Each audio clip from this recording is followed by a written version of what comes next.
who are Spark teachers, a cross-European network of racialized teachers who all work in schools with students.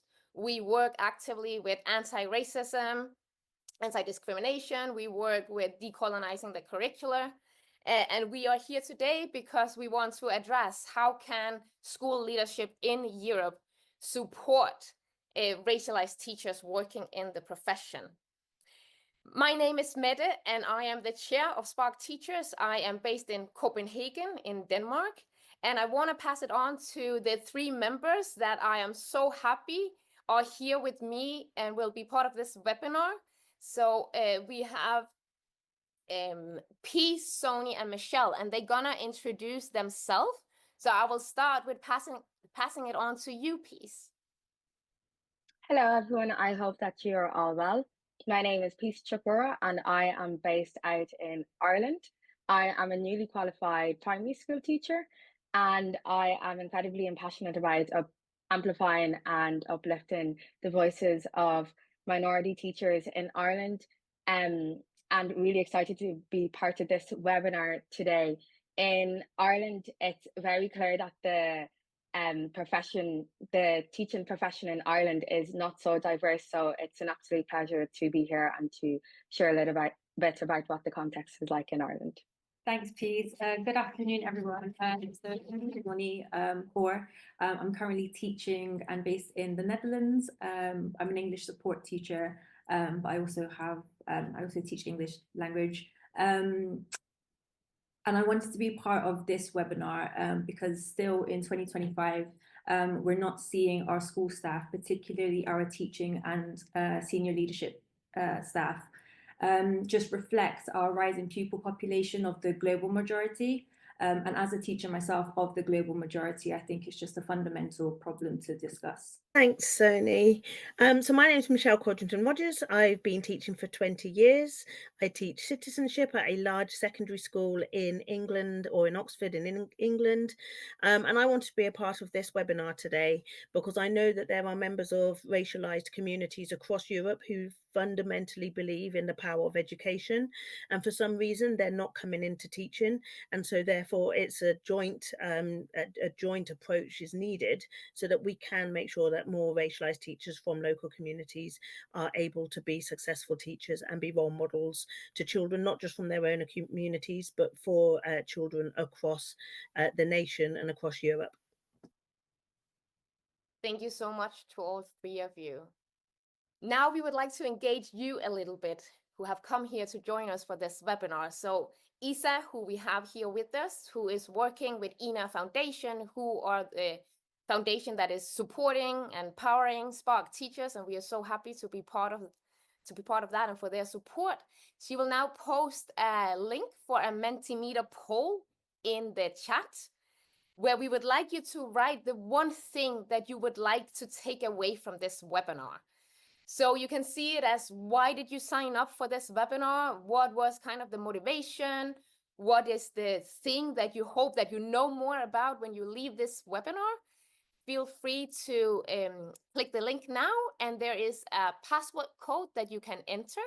And then you just write the one word that describes what you hope to get out of this webinar today. I think you can still add in words if you haven't written words, right? I guess you can still add in words along the way. So feel free to do that. Now I just want to give a little bit of context to why did we suggest this webinar to Elne? Why did we propose this webinar? So as we also see was written in the chat, and as we also heard the panelists shared, we find ourselves in an educational reality in Europe that is rooted in whiteness.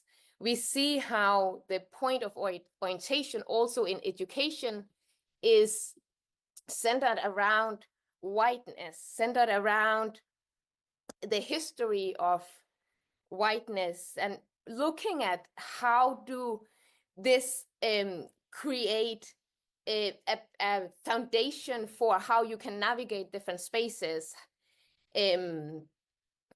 Depends on also how we are positioned in the classroom. It depends on what are we teaching the students. It depends on how do we get to engage in different conversations. It depends on like what are the support that we are able to get from colleagues, but also from the leadership, from the management.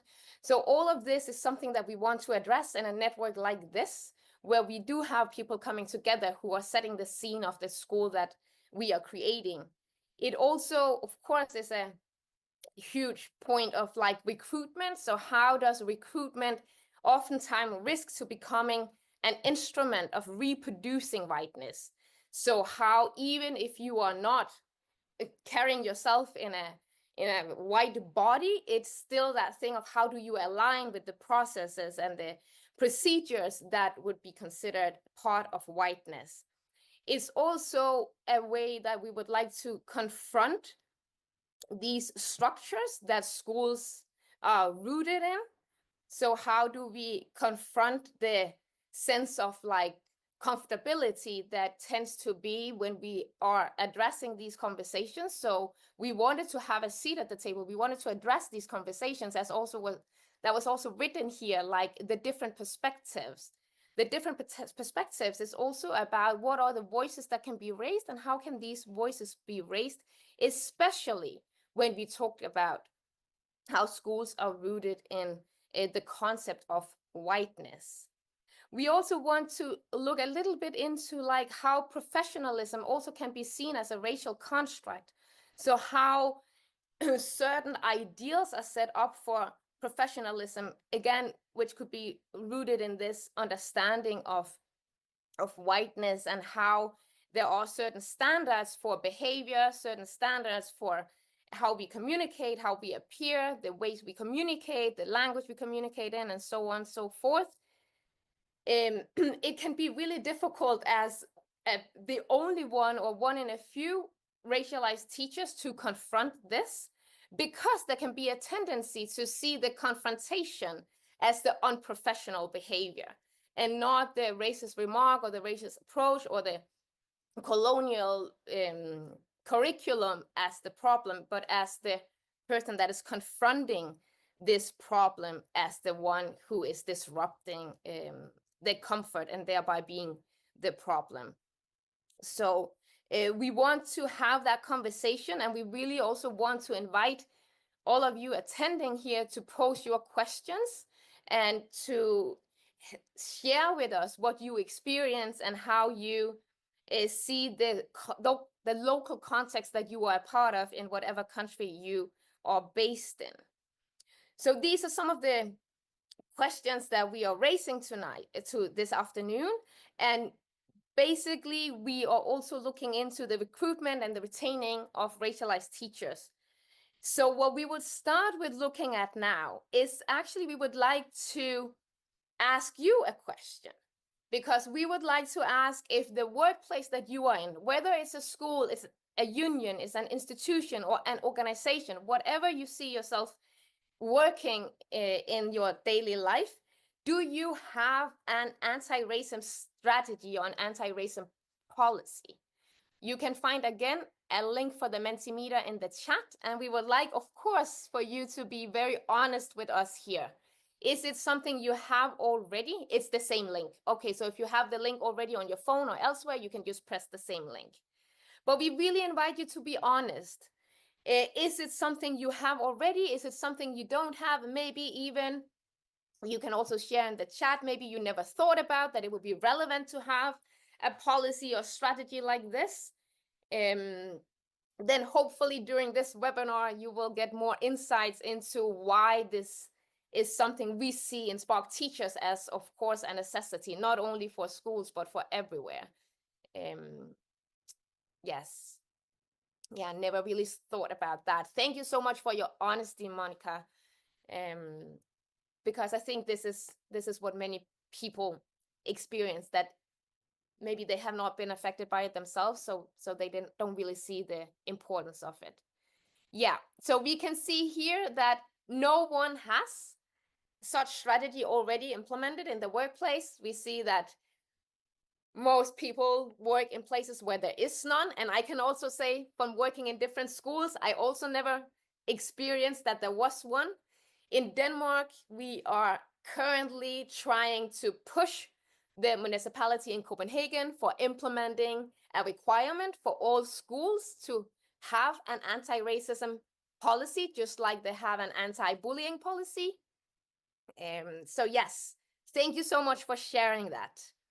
Now we're gonna dig into some of the more like specific questions. And first I want to ask the panelists about what similarities they see from their different contexts when it comes to challenges that are faced by racialized teachers. And I just want to mind you that we do represent different countries across Europe. And Peace, I would like to hear your take on this. So which similarities do you see that racialized teachers face when it comes to challenges? I believe, regardless of what the different countries we are all based in, that something that is consistent and reflects all the different experiences of racialized teachers is the burden of being that source of representation. And I believe this stems from the fact that there are not that many racialized teachers in many of the different countries we're all based in. Like, if I give a statistic, in Ireland, 98% of primary school teachers in Ireland identify as white Irish. So in my experience, I was one of the only Black individuals in my graduating year out of over 400. So that experience of being that source of representation when I was in college and having to share about what it's like for minority students in Ireland, I really felt that sense of pressure, and I wasn't even working in the profession at that time. I would even say that when I would be out on school placements, which would have been in many different schools, that it seems like as if there's this additional labor that is sometimes not really acknowledged or respected when it comes to, for example, when I would be out like subbing in different types of schools, one thing I had noticed very early on is how comfortable students of minority backgrounds would be in telling me about their experiences if there was perhaps like a racist incident that happened. And when I would ask like, oh, did you tell like your class teacher, they would be quick to let me know that no, they hadn't. And I think this came from the fact that maybe they felt like that I would be able to relate to them. So I think that's something that is a challenge that comes to mind faced by racialized teachers. Thanks, Peace. So yeah, just to kind of reiterate Peace's points, I'm gonna address sort of three. But yeah, first starting with sort of the burdening, just with the responsibility of addressing issues concerning racism that a lot of our students of color face within schools, or even topics within diversity. So if there is, diversity training, or it's to be covered in the school sort of community in some way, often we're called upon then, but apart from that, we don't seem to have much input, or there isn't much feedback gathered from us in terms of the overall processes and how that develops over time, and to see it long term. So so again, kind of our value and where we are used and where we aren't used. The other point is sort of our knowledge and our experience being undermined.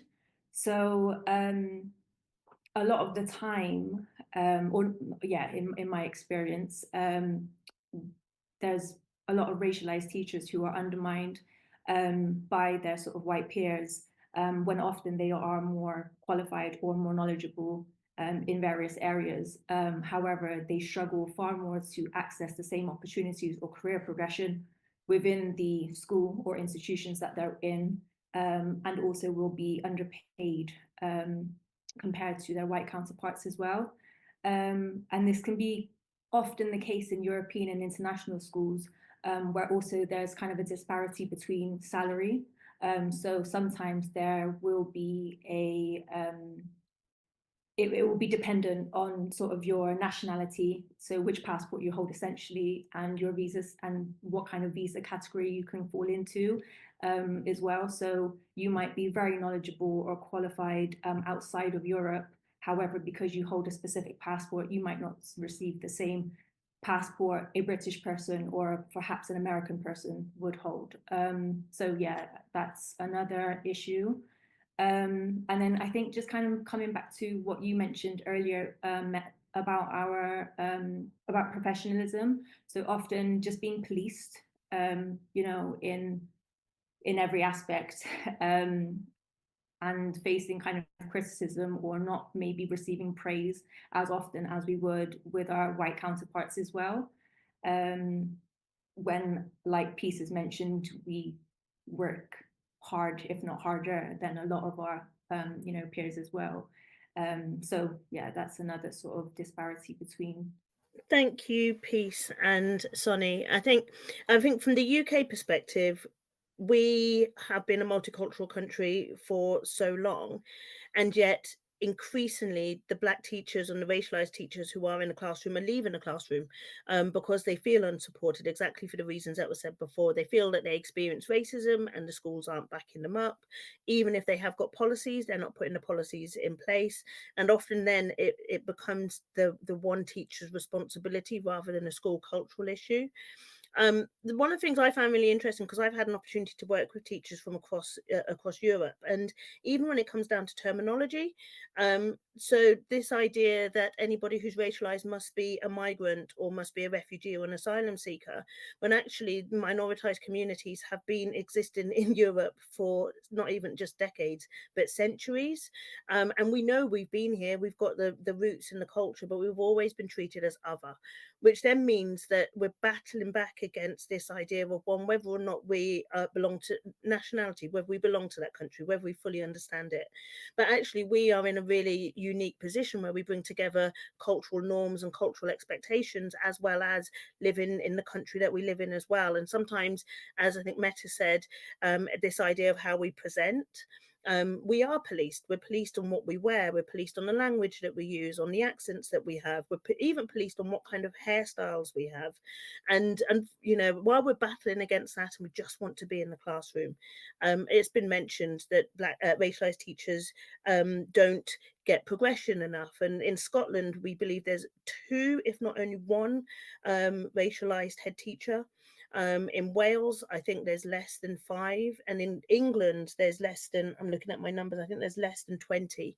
And this is in a country which, you know, basically wrote the model on how to colonize and to bring people into the empire, and yet certain opportunities aren't being opened and kept held open for us.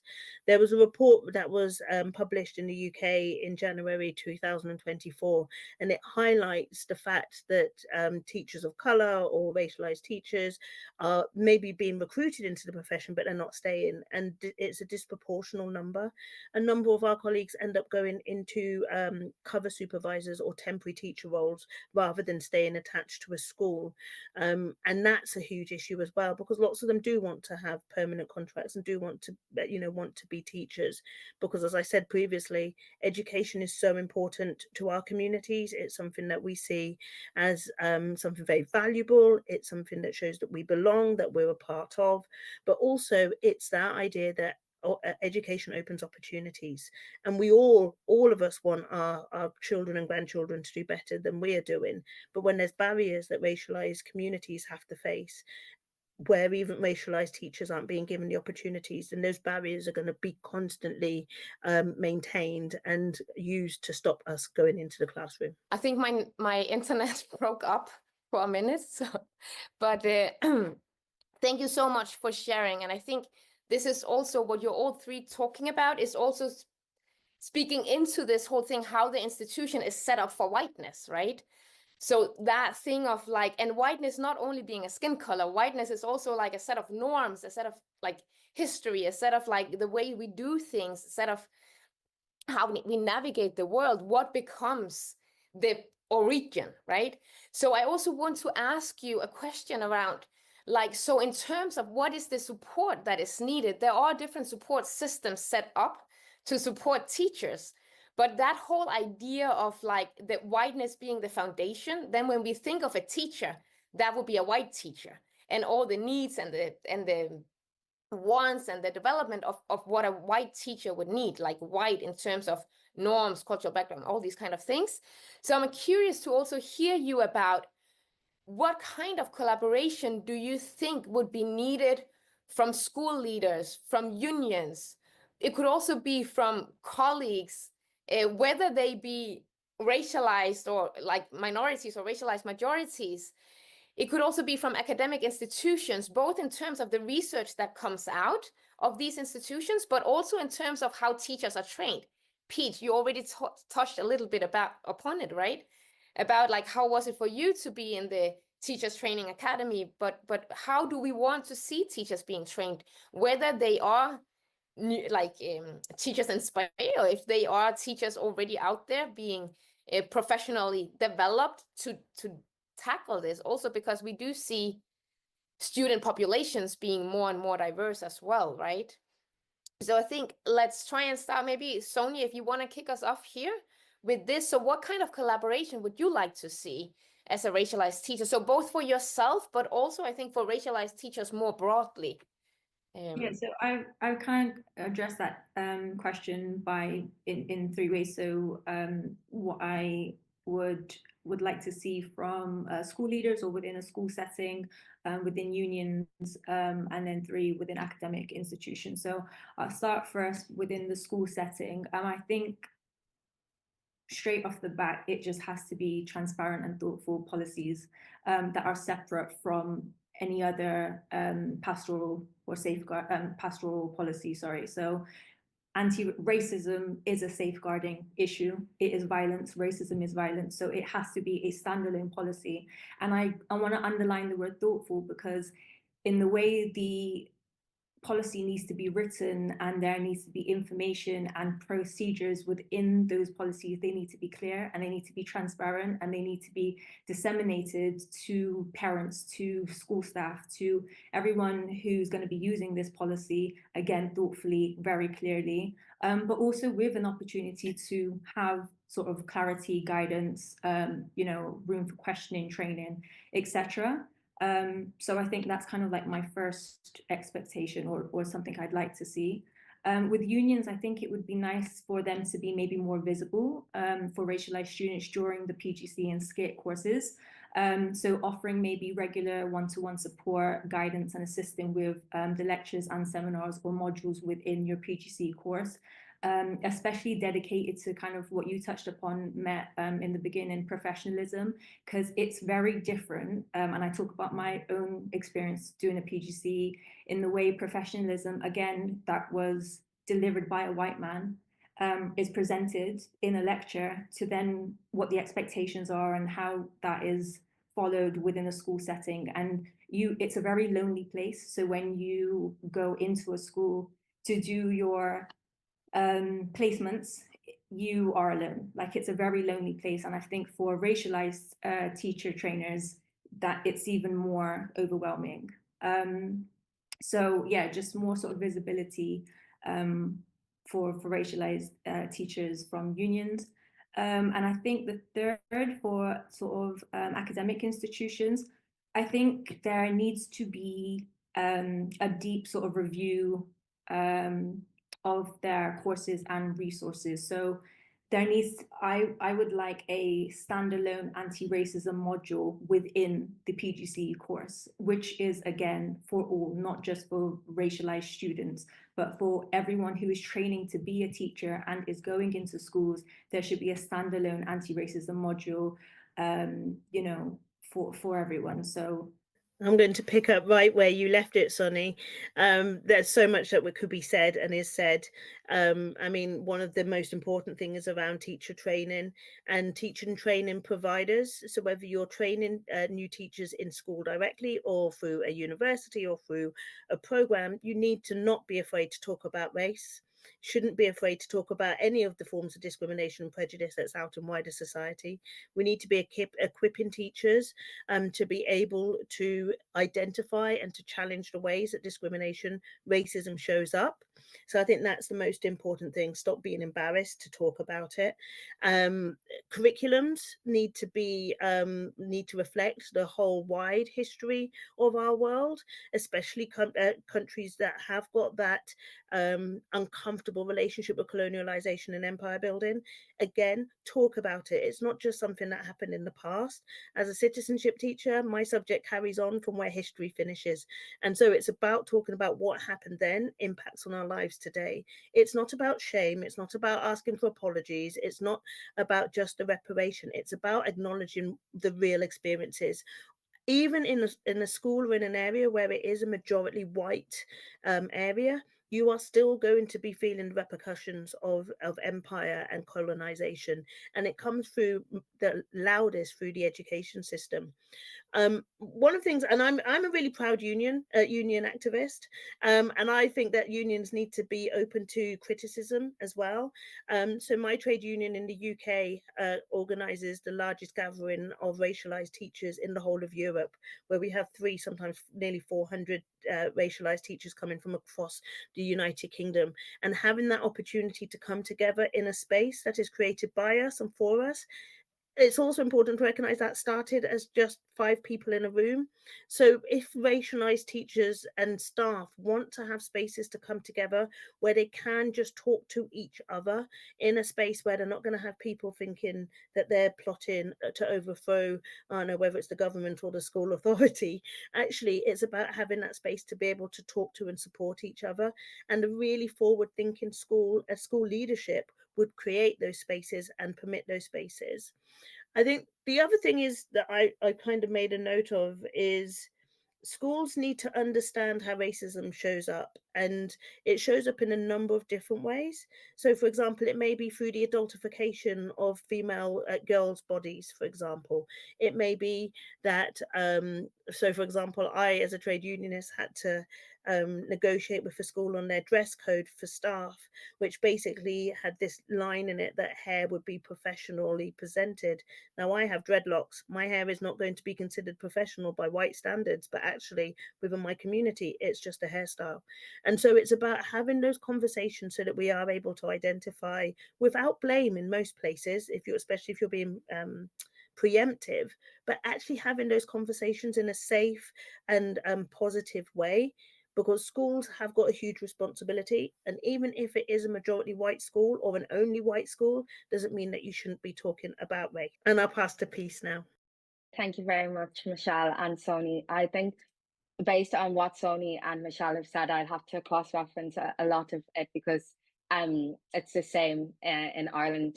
But I'd like to go back to what Michelle had said about recognising barriers.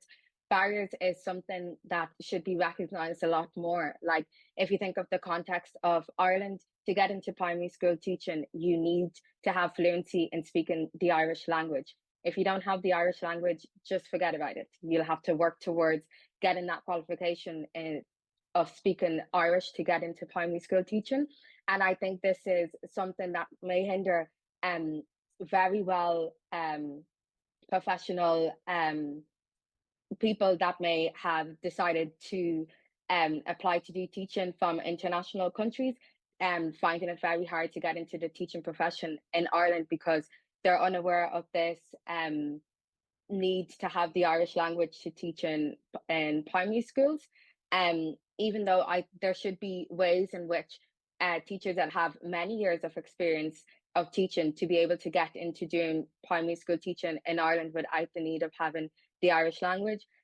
When you think of the likes as well of the context of the percentage of schools in Ireland that are Catholic schools, I think it's like 84% of schools in Ireland are ran by the Catholic Church. So it means that individuals and racialized teachers that may not be Catholic and do not have the Catholic cert cannot teach in any of those schools. So that means they're then left to the 14, maybe 15% of schools in Ireland that don't follow the Catholic patronage. So that in itself are some of the barriers that hinder racialized teachers to getting into teaching in Ireland.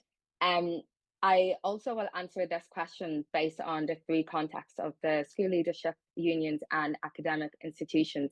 So when I look at school leadership, I believe that inclusion should be proactive and not reactive. So it means that it shouldn't just be when something happens that's when school leadership decides to do something about it.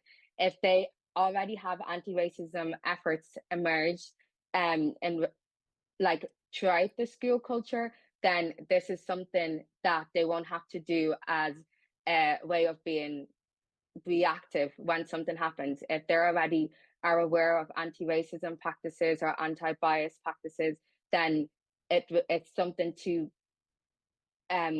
be more proactive in. I also believe that schools should have mandatory anti-racism policies, like Sony would have touched on as well, that are not just disguised as anti-bullying policies. Because I find like in a lot of different schools, like in Ireland, that maybe I would have had school placement in, that they don't have anti-racism policies. It's not mandatory in Ireland. So that's something that I would love to see in schools. As part of unions, stronger collaboration between racialized teachers and their experiences. We have these experiences, we know what we're going through when it is that we might just walk into a school for one day, and the type of interactions that we're getting from racialized students. So we should be hearing our voices amplified within unions.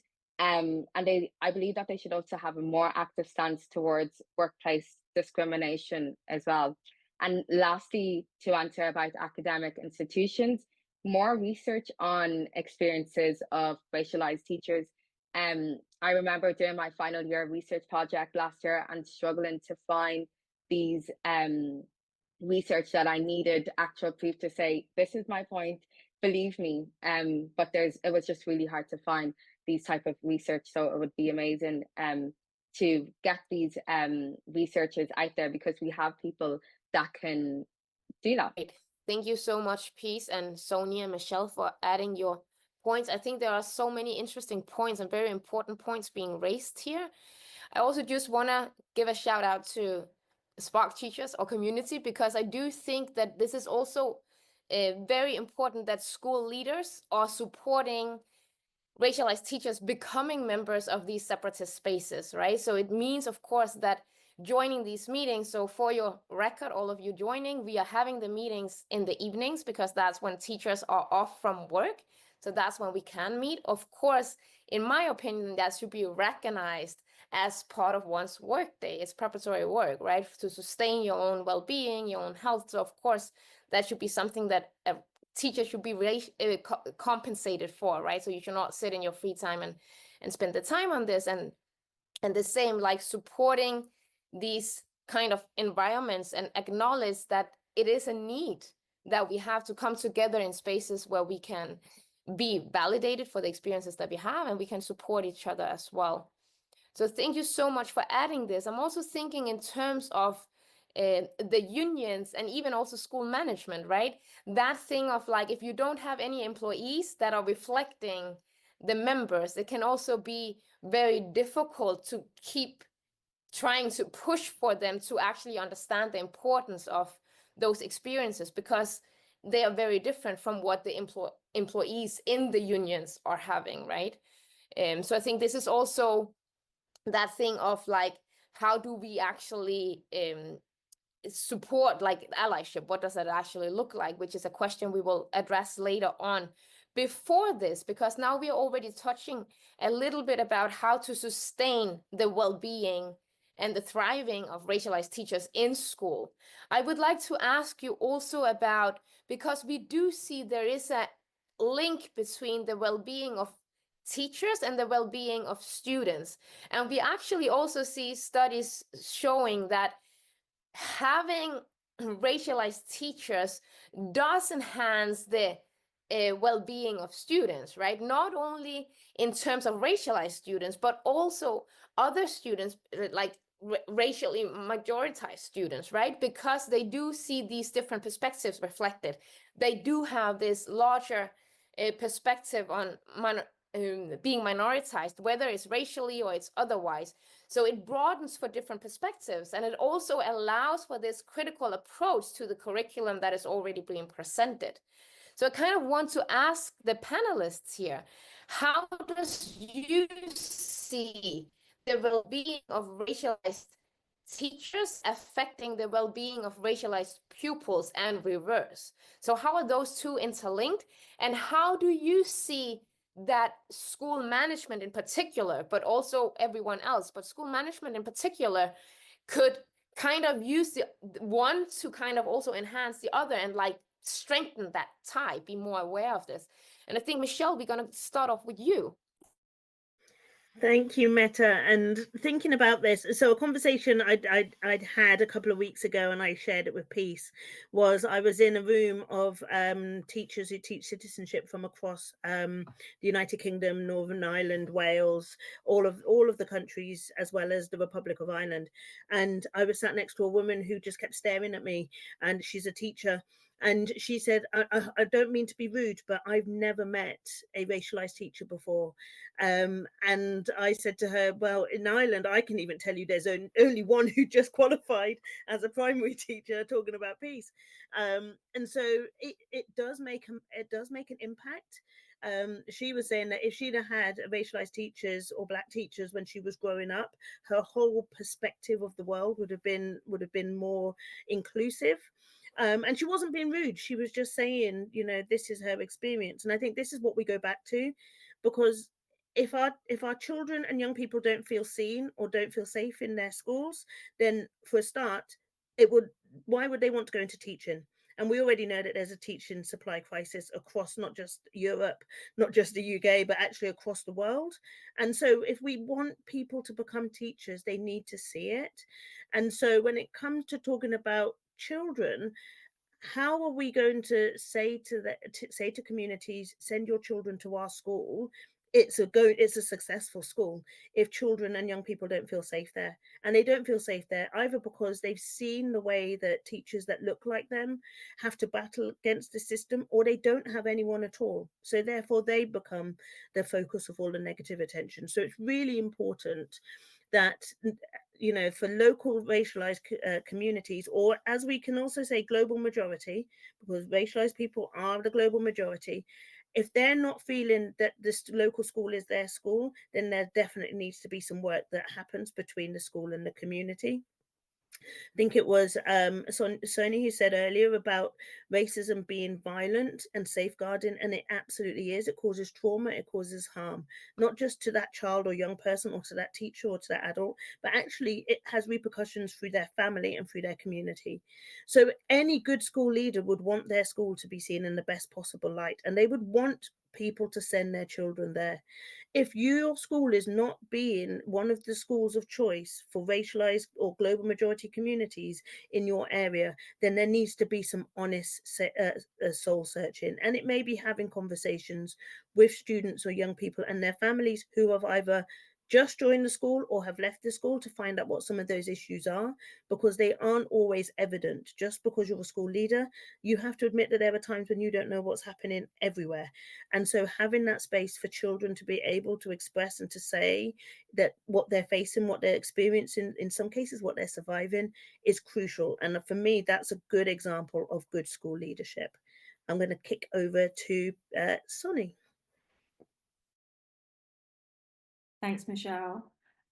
So representation matters, and therefore racialized pupils often confide in teachers who look like them.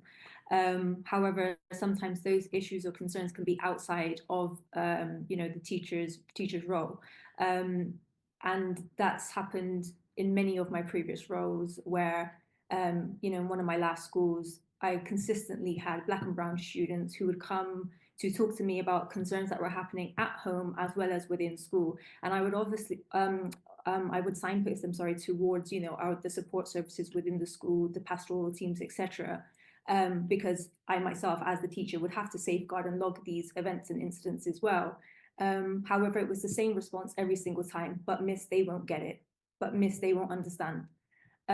So there needs to be, again, just coming back to kind of clear and thoughtful policies and procedures in place, you know, to support, again, the well-being of the racialized pupils and racialized staff in school settings as well. And I feel like the well-being of racialized teachers should also be approached the same way as a safeguard, if there was a safeguarding incident logged as of a pupil, where there should be steps in place to kind of ascertain what may be needed for that teacher, but also that different racist events will require different also needs. So when we talk about racialized teachers, we're also not one homogenous group that go through the same experiences. There are different ethnic groups are going to experience different forms of racism.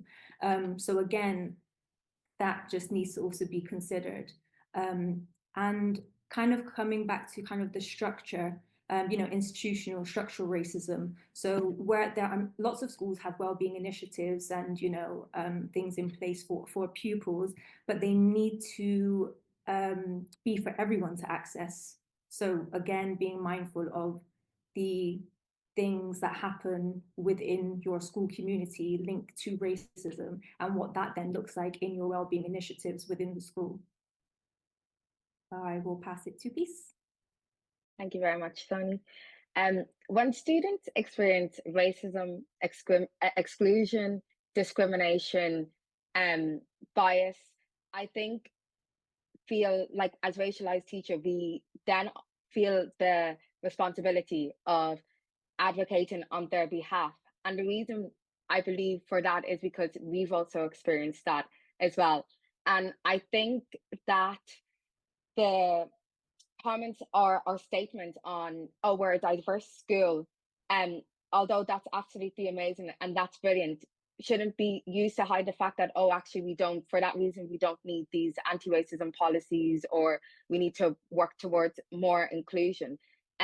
Because I went to a diverse school myself when I was in primary and secondary school, and I would say it was when I was in school myself that I experienced the most like blatant racism. Now I've unfortunately received racism outside of school context, but the fact that I went to diverse schools, those are one of the places that I experienced the most racism. So I think the fact that, you know, you might hear teachers or schools say, use that point of like our school being diverse, like we still need that mandatory anti-racism policies. Schools still need training on anti-bias and anti-racism and cultural competency as well.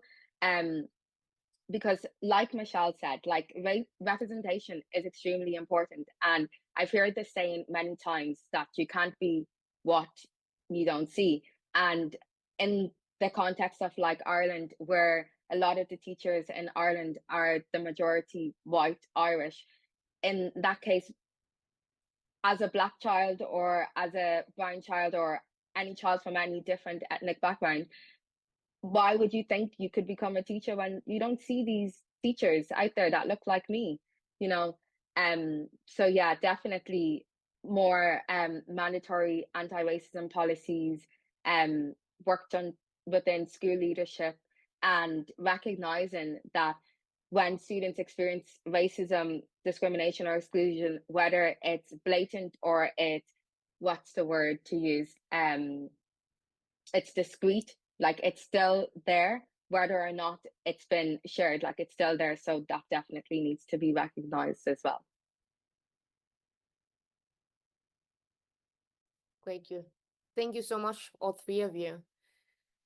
I think this is such an important topic to touch upon. Also, like, obviously, this is also one of the reasons that we created Spark Teachers, to come together in a community like this. And we want to engage you now, the audience here, the participants joining us in this webinar, because we would like to ask you, does the place that you work, whether it's a school, a union, an organization, institution, whatever, do you have this awareness of like holding spaces specifically for racialized employees or racialized members of your organization? So this is actually a yes or no question, but maybe you're not sure. Maybe you don't know if something like this actually exists. So what we are thinking of here is that it's something that is facilitated through the workplace. So it's not if there are racialized teachers that have created something themselves externally. we are thinking here, is it something that is kind of institutionalized through the workplace, that is actually acknowledged that racialized employees or members can have that kind of space?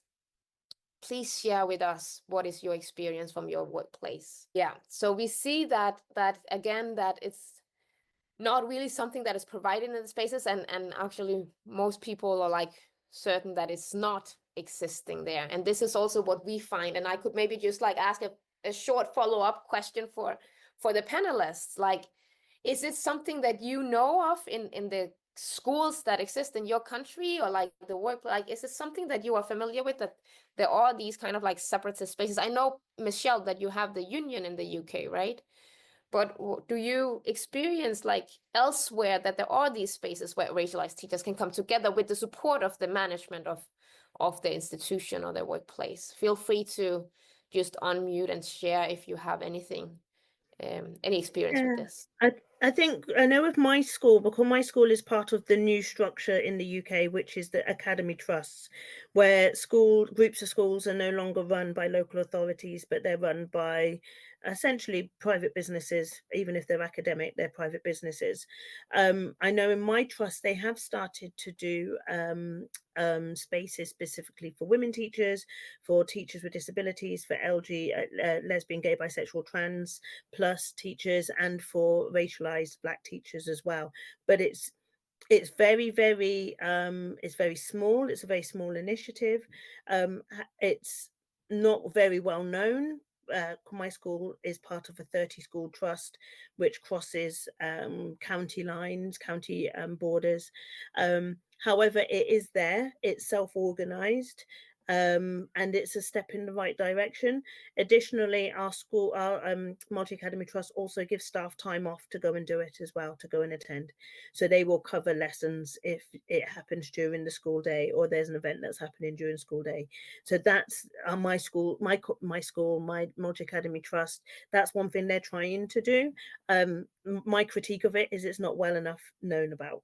Thank you, Michelle. What about you, Peace? Do you have any knowledge of this in your context?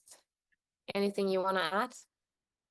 In terms of like spaces specifically for racialized employees, not particularly. I think Spark Teachers was the first place that I've heard that had like a space for racialized teachers. So when I was introduced to Spark Teachers by another racialized teacher in Ireland, I was extremely excited, and I was like, okay, I find my place basically. And at the moment in Ireland, no, Spark Teachers is where I find my space. Add anything, Sony? Yeah, so within my school setting, no. And then when I then looked for a space, these kinds of spaces outside of the school setting in the Netherlands, well, especially where the city I'm based, I couldn't find anything. Again, Spark Teachers came up, and that was when, I joined. But this is the only space that I've also found available. Yeah, and I think this is also stressing why this network is so important, right? And it actually leads me on to the next question, because the next thing I would like to ask you, I touched a little bit upon it already, the thing of allyship, or we would like to call it like being a co-conspirator, right? Like that you actually take part in, so you put yourself on the line as it could be a racialized majoritized colleague, for example, or a leader being in leadership, or it could also be a member of the union. Or like an employee of the union.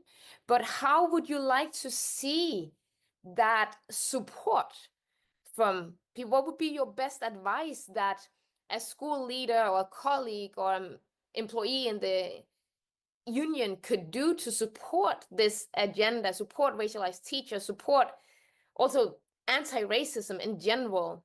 And I would like to start with you, Peace. What would your advice be? My advice would be to be proactive, not reactive, and listen to, observe, and address the things that racialized teachers are saying. We know what we're talking about, we know our experiences, and we know what our students are going through as well. So listen to us when we bring up any concerns, or racialized students also bring up concern. Move beyond allyship, and I say that because we need to challenge discriminations, policies, racist incidents, even when racialized teachers aren't there. Like, do not wait for the racialized teacher to be there before you challenge these concerns. And that's why I would also like to highlight as well, like in initial teacher education programs, that these events of like learning how to become an anti-racist educator shouldn't just be one-off events, or events that you can choose whether or not you want to attend. They should be mandatory throughout initial teacher education programs. So it's not until a racialized teacher comes into the school and when there's concerns about racist incidents happening that you direct all these problems or these concerns to them, because it just brings it back to the fact that we have this excess role put onto us, whether it's recognized or it's addressed. These are things that should definitely be implemented in initial teacher education and professional continuous development, for teachers that are already qualified and working in the teaching profession. Because I've find, like, discussing with many different Irish teachers as well, that when it comes to talking about race or racism, they are aware that they're not confident themselves. And I think it stems back to the fact that perhaps they haven't really had to deal with racism before, or they've not experienced it. And for that reason, they don't know how to go about it in the best way possible. I would like to pass it on to Michelle now. Yeah, I couldn't agree more. I think it's about not expecting racialized teachers to do that emotional labor as well. I'm really fortunate in my school where one of my colleagues, it goes way above and beyond being an ally. She absolutely will take on battles and the fights, and basically just tell me, you can sit this one out, I've got it. And she checks in with me, and it's not done without me. It's just that I'm not using my emotional labor for it. And I think this idea of moving from being allies to co-conspirators to co-collaborators, I think even we heard co-disruptors, I've heard used as well, that we've come into teaching because of many different reasons. And so it's important that we recognize the power of education. So for me, I've already said about that self-organization and that self-empowerment, but it's also about thinking about who is mentoring your staff and your teachers, who are the best placed people to help when it comes to not just talking about racism, but about career progression, which is about, sometimes it may be, let's help you get ready for your next role, which may be a member of senior leadership. It's about how what that support looks like. Sometimes allies are scared or worried that they're going to offend, and sometimes actually that's what causes inaction. And actually, this is why I strongly support and I'm really proud to be a member of ENAR, because it's sometimes it's about, how do we have that conversation, how do we start that conversation? And as you know, as long as you're willing to hear and to work through any positives and negatives that may come up, then it will be uncomfortable because you're changing a culture. So it's very much about getting that external support where you need it, to work with members of the community, but also be brave enough to admit you don't know the answer to everything and ask for that help when you're offered it. So I'm going to pass over to Sonny. Thanks, Michelle. So for me, it's coming back to, again, sort of the structure of the school. So again, just ensuring that anti-racism policy and just the idea itself is embedded within the wider school culture and systems, and then taking accountability and overseeing it is actually implemented and followed. So a lot of the time we have policies there, but what's happening with them? Or is there regular meetings? Are the procedures being logged or followed correctly? How many teachers are logging actually incidents in the first place? How do teachers define what is racist and what isn't racist, and how do they come to that judgment? So not waiting, I think Peace has already mentioned this, so not waiting for incidents to happen in order for there to be to implement change. You know, sometimes we hear, well, is there, how many cases of racism were there within the school? Was it 1, 2, 3? It shouldn't matter, one's enough. So the numbers aren't relevant to the change that's needed within the school. And we are aware as well, as racialized teachers, that reporting is low because both racialized staff and students fear the consequences a lot of the time. So yeah, schools need to therefore outline their position on anti-racism right from the start. And that's, again, making it very clear to staff that are new to the school, in the recruitment process, to parents, of where they stand and what their expectations are if you are joining the school as a pupil or as a staff member, but also just kind of defining the term co-conspirator as well.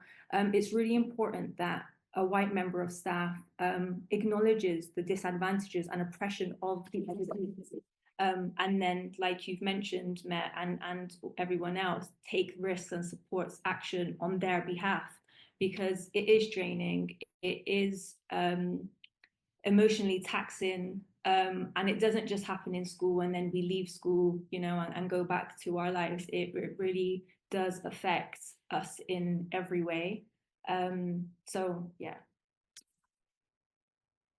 Thank you so much for sharing. And I think also what you're mentioning here in the end, Sony, is also related to the idea of professionalism, right? That also knowing that how do your voice come across differently, right? And how can you use that not? And I think, Michelle, your point of like, no, you should not speak on behalf of racialized teachers.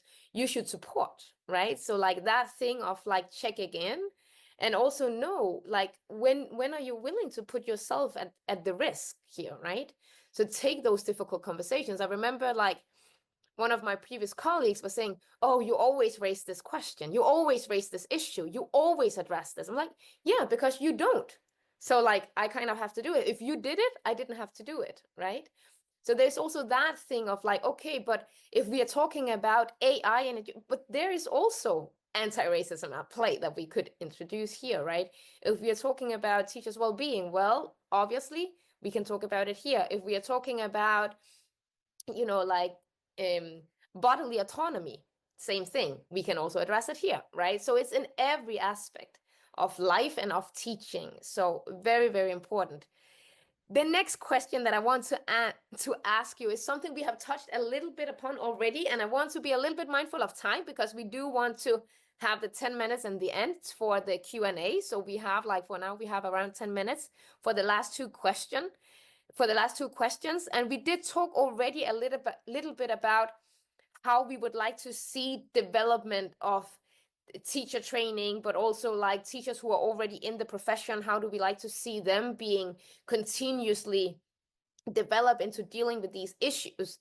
So I would like to hear a little bit about your ideas. Maybe if you can elaborate a little bit about what you have already mentioned. And I think what could be really interesting here could also be, so Peace, for example, you mentioned that thing of like a teacher training should not just be like a development training should not just be a one-off. So like one workshop or one presentation, what should it be then? Like maybe like, do you have like anything, maybe like a quite specific thing? And also for Sonia and Michelle, if you have something like, so for example, teachers should be more aware of diversity, or teachers should be more aware of like representation matters. But what does that really mean in practice? What can a teacher like specifically do differently to acknowledge that representation matters? Yes, and I think maybe Peace, if you want to go first. When I say that representation matters, like we need to see more racialized teachers. There are racialized teachers that have these qualifications, that are very well experienced, but we're not seeing them hired in the profession. So in terms of when it comes to employment, we need to see more racialized teachers because we're right there. We should be getting the jobs. curriculum reform is essential, such as reflecting diverse histories and diverse stories. Like in the Irish context, a lot of the times now when you go into a classroom, the classroom can be very diverse, but when you look at who is up there and who's teaching you, that person is just another person that is part of the majority of what the teaching profession is like in Ireland, which again, 98% white Irish for primary school teachers. So we need to reflect the diverse experiences of all the students that are in our classrooms, in our colleges, and in the working profession as well. Listen to racialized teachers. Like, we are the experts of our lived experiences, as well as the racialized students as well. Like, I can tell you the amount of times, maybe like when I was in secondary school, and when you might bring up like a concern that may have happened and you weren't really taken seriously. And the moment that you may have mentioned at the time, it's racist, they'd be like, no, no, no, no, no, no. They just didn't want to hear you anymore. So it's that thing of listening to us and actually taking us seriously. Because to put it quite simply, our voices should be central to shaping policies and practices in schools. I would like to pass it on to Sonina. Thanks, Peace. Just coming back to what Met said and what that actually looks like in practice, and it's something that just popped into my head at that time, but it even begins with something as basic as your class register list. So when you have that and you are, getting to know your students, or you bond that rapport and relationship with your students, and you can clearly see, and once you've met your students, that you have students of color within your classroom, you then put things in place and you ensure that you're embedding sort of those anti-racism policies within your own classroom curriculum. So it starts as on that ground level, sort of basic level, even there in terms of practice. But I'm gonna sort of brief some of the points because, again, sort of just mindful of time. But yes, staffing should reflect sort of pupil population, as representation again matters. Decolonizing the curriculum, so it should be a duty of all staff, not just racialized members of the school, starting with the subject leaders and coordinators as well, to reform teaching practice and their schemes of work, so reviewing the sort of curriculums for the year ahead. This should also be monitored and part of quality assurance within the school as well.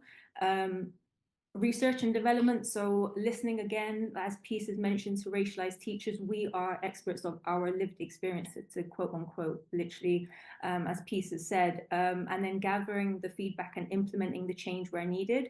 So this should be overseen again by leadership, and work should take place regularly throughout the academic year, not again as a one-off Google form that was conducted at the beginning of the year and then it didn't go anywhere. Do the work as well. So I think there needs to be a lot of independence and accountability on leadership staff, and again, heads of departments at all levels, to do the work themselves and ultimately stop making excuses. There's no excuse, I feel, with knowledge being at our disposal, to be ignorant of some of the things that happen within school settings. And lastly, I think this is probably the most important one. They're all important, but for me, I just want to highlight is consequences. So if a school implements policies, an anti-racism policy, or any changes relating to diversity, you are going to receive pushback from some staff, where they may express some negativity due to their own personal beliefs, etc. I think it's absolutely fundamental then that there are consequences for those staff members, and that they're reminded that their personal values perhaps don't align maybe with the school values. And then maybe there needs to be a further conversation, because again, coming back to our earlier conversations, if your anti-racism policies are successful policy, and you have successfully made it clear to parents and students and your staff your position of where you stand on that, then you cannot have staff members within your school setting that don't align with those policies or those values. I will pass it on to Michelle. I think so much has been said already in today's session. I think for me, I want to just flip it just slightly and to say celebrate diversity. You know, there are so many opportunities. Get a school calendar where you're recognizing religious festivals such as Eid or Hanukkah, you know, recognizing maybe it might even be to be really controversial when particular countries got their independence and how they celebrate it. Saints days, there's so many things that different communities can bring into a space. So you know, work with the local communities, identify what you want to celebrate, invite them in, you know, as a school space to say this is part of the community, invite them in to celebrate the richness. I'm going to give you one top hint, and we as all teachers know this: food is the best leveler. So if you have a festival of food where children and their communities are bringing in food and learning how to cook from different communities and cultures, you are going to win. You know, it is about that celebration. Racism is heavy, racism is hard, and it is something that divides communities. So the most important thing is finding ways to bring communities together. And that, if I was to say if there's one thing you should try, it's about trying to bring in that celebration of diversity and the cultures that they bring. Oh, I did want to say one thing though as well. Sorry, in response to research. So I'm really fortunate. I'm doing my master's at the moment, and I know that there is research coming in from around the world of people who are interested in education and the experiences of racialized teachers and communities. So it's about making sure that we are working together, working, you know, if there are local researchers at the local university who want to do work around diversity and race and identity, then, you know, really strongly suggest that they work with other researchers in other parts of Europe, because the money is there, and those opportunities to look at and comparisons really do give strength to when you're talking about the overall picture of education. Great. Thank you so much, all three of you. We have one last question before we open up the floor for another poll, and then we will open up for the Q&A. And this is just, yeah, but we just have one more question, Isa, before we go into the poll.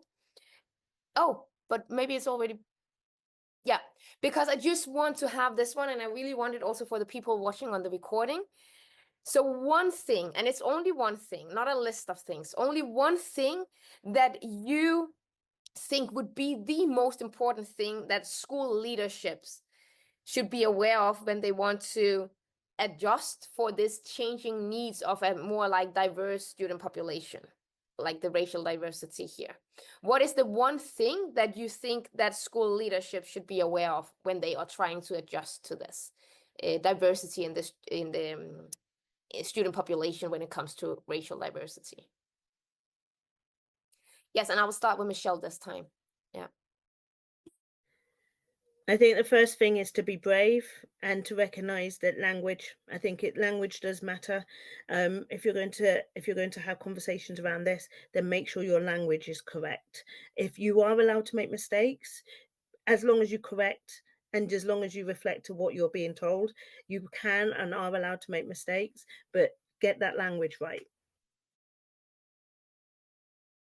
So I'm going to pass to Peace. I think literally like what Michelle just said, you are allowed to make mistakes. Language is very important. And regardless, diversity should be celebrated. I think that's one of the things that makes the world and our understanding a lot much better. I would like to pass it on to Sonia now. Please. So for me, I think change can only happen at the level of influence, and therefore it's imperative that institutions, school settings, academic institutions are investing in the career progression and development of racialized staff, specifically within leadership roles and spaces, because it's at that level where decisions, decision making takes place, and essentially you're speaking on behalf of your colleagues and teachers essentially. So it's at that level our voices then need to be heard as well and represented. And then courses and training should be dedicated and in place for all staff, again, not for racialized staff to find, we need we should have spaces for ourselves, but it is something that needs to be for all staff as well, particularly training. And then Spark Teachers, again, is another invaluable resource. So, you know, also not in terms of labor, not just relying all the time on your racialized staff to provide you with the resources and the education and the information, when there are external consultancies and resources like us out there to offer support as well and have invaluable knowledge. Great. Thank you so much, all three of you. And now, Isa, now we would like the poll. So now we would like to invite you again to share with us how many racialized colleagues do you have within the place where you work. So it's not only if you work in a school or in a department, but it can also be if you work in an institution or in a union or where you might work at the moment. How many racialized colleagues do you have?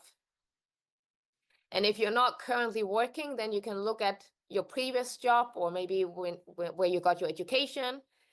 How many racialized fellows were working there with you? All right. Yeah, so we have a few people who have above 10, and then we have a few people that have between 0 and 5. And feel free to share in the chat if you are one of the racialized colleagues that are working in your workplace, or if it's colleagues of yours. Great. Now we would like to open the floor for questions. So if you have any questions, feel free to come off mute and share the question with us, or you are also welcome to write your question in the chat and then we will take it there. We would, of course, encourage you to come on with your picture, your camera. So feel free to do that. If you prefer not to do so, as we are recording, we totally respect that. And the same with your voice. If you prefer not to have your voice on the recording, we would also respect that. Then feel free to write your question in the chat. Yes. So we will just allow a little bit of time for that. And while people might be typing or thinking about questions, then maybe I could start with asking Isa. Maybe Isa, if you want to paste the link for Spark Teachers landing page, because then of course, if you know, now you heard about the reality of racialized teachers in the school and the support that is needed and that we see would be very helpful for this context. If you know any teachers out there identifying themselves as being racially minoritized or racialized, then you can send them this link for the landing page to sign up to become a member of Spark Teachers. We meet regularly once a month on Zoom, and then we have a yearly meetup once a year where we come together.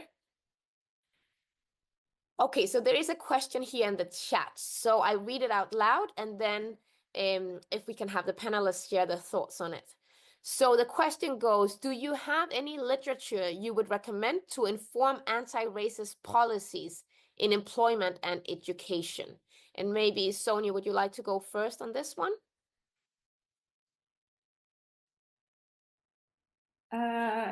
Not off the top of my head, but I don't know where you're based, sorry, but if you sort of, even with me, and since I've been based in the Netherlands, I've been trying to research kind of information and as much literature as possible. But within a Europe context, there's so much information out there that I've read. Sort of the European Commission has, you know, published so many reports on findings and statistics within a European setting. So for me, I kind of have literature for that. But my advice would be wherever you're based, you know, again, I know it's the labor yourself in terms of finding the research. So maybe if you're not in the position or in the role of having to conduct this anti-racism policy, then it should be the people within that role that are doing the work to find the literature themselves, and then gathering the feedback and from the racialized people within the school setting about what that looks like. But yeah, that would be my sort of advice. Yeah, Michelle, do you have anything you want to add? Again, I mean, one thing I'm really clear of, just because the UK seems to be a couple of steps ahead doesn't mean that the UK have got it right. The UK still gets it wrong on so many different levels. However, saying that, obviously ENAR, the foundation and work that they do would be a very good first step to try and start that conversation about what should be in a policy. There are also, you know, even if I was to talk about the union websites or the government the government education websites in the UK do have policies as well that people can adapt and change. I think it has to work for your setting, but most importantly, it has to be agreed and it has to be consulted and discussed. It's not something that that senior leader just brings on in the last item on a Friday meeting before everyone wants to go and everyone just votes and then that's it. It needs to be something that needs to be living and breathing. I would also say consult on it with kids as well, but I would because I'm a citizenship teacher. And can I just quickly add to that as well? When sort of, you know, working alongside external consultancies and agencies as well, make sure they actually reflect what you're trying to do, because a lot of anti-racism or D&I consultants